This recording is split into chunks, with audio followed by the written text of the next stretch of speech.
Party మోసం చేసి పోయిన వాళ్ళని పిసిసి ప్రెసిడెంట్ గారు క్లారిటీగా ఇచ్చినప్పుడు పార్టీని మోసం చేసి పోయిన వాళ్ళకి స్థానం లేదని చెప్పేసి సీఎం గారు కూడా ఒకసారి చెప్పడం జరిగింది. కాబట్టి అట్లా పార్టీని మోసం చేసి పోయిన వాళ్ళకి మా పార్టీలో స్థానం లేదని చెప్పి తెలుస్తుంది. ఆల్రెడీ నేను ఒక్కనే కాదు, మహబూబ్నగర్ ఎమ్మెల్యే కానీ, దాని తర్వాత మక్తల్ మా ఎమ్మెల్యే మినిస్టర్ గారు కానీ, అదేవిధంగా నారాయణపేట ఎమ్మెల్యే కానీ ఆల్రెడీ వాళ్ళు క్లారిటీ ఇచ్చినారు. ఇవన్నీ కొన్ని ఏదైతే టీవీలో వస్తున్నాయో అవన్నీ కరెక్ట్ కాదు.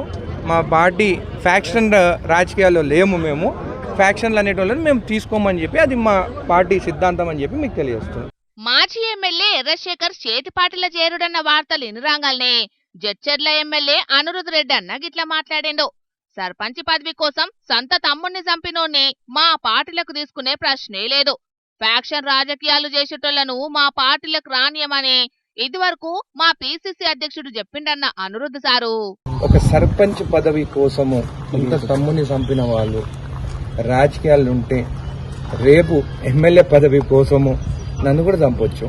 అంటే నేను జెడ్ కేటగిరీ అడగాల, మా పిసిసి ప్రెసిడెంట్ సీఎం గారిని పోయి జెడ్ కేటగిరీ అడగాల ఇలాంటి వాళ్ళ కోసం. ఇన్నారా?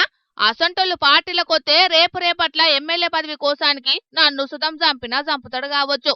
అసంటోళ్లను పార్టీలకు తీసుకొని నేను జెడ్ కేటగిరీ భద్రత అడగాలనా? అవసరమే లేదని జర్ర గట్టిగానే మాట్లాడిండు అనిరుద్ అన్న.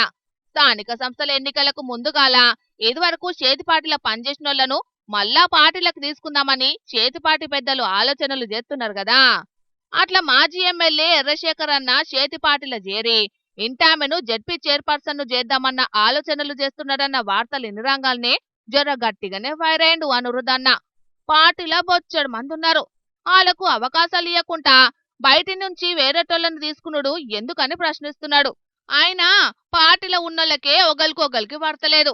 అసంటిది ఇప్పుడు పార్టీల చేరకముందే గిసొంటి వార్నింగ్లు వస్తున్నాయంటే ఒకవేళ నిజంగానే ఆ నాయకుడు పార్టీలో చేరితే మాత్రం కాతెట్లుంటదో చూడాలే మరి.